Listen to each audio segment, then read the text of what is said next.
नमस्कार प्रिय यात्रा प्रेमी सुधी दर्शक दर्शिका यात्रा साथीर आज वीडियो को आपण मानक स्वागत करुछि मो बापिन कुमार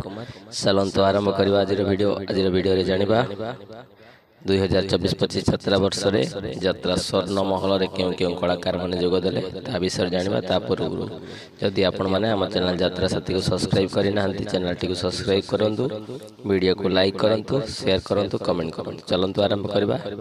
सर्वप्रथम 2024-25 यात्रा 2024-25 यात्रा वर्ष रे यात्रा स्वर्ण महल रे आपण माने सुभाष बेहरा को नायक भाव रे देखियो पाइबे तांको सहित कमल नंदन को आपण माने नायक भाव रे 2024-25 यात्रा वर्ष रे यात्रा स्वर्ण महल रे देखियो को पाइबे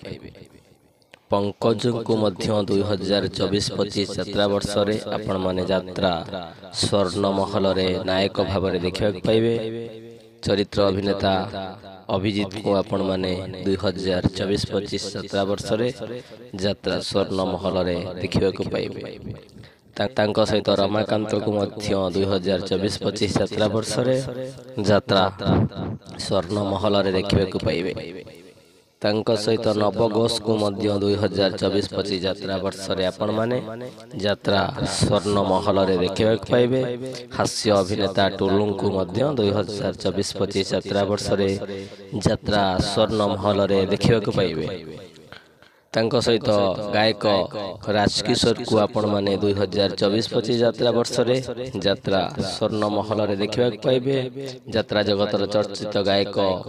मानस कुमार को पुणी थरे आपण माने यात्रा स्वर्ण महल रे 2024-25 यात्रा वर्ष रे देखियो को पाइबे तांको सहित चुलबुली नायिका भावना को मध्य 2024-25 यात्रा वर्ष रे आपण माने यात्रा स्वर्ण महल रे देखियो को पाइबे चांदिनी को मध्य 2024-25 यात्रा वर्ष रे पुणी थरे आपण माने यात्रा स्वर्ण महल रे देखियो को पाइबे चरित्र अभिनेत्री मानव सिंह को मध्य 2024-25 यात्रा वर्ष रे आपण माने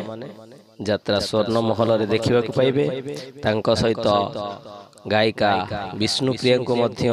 2024-25 यात्रा वर्ष रे आपण माने यात्रा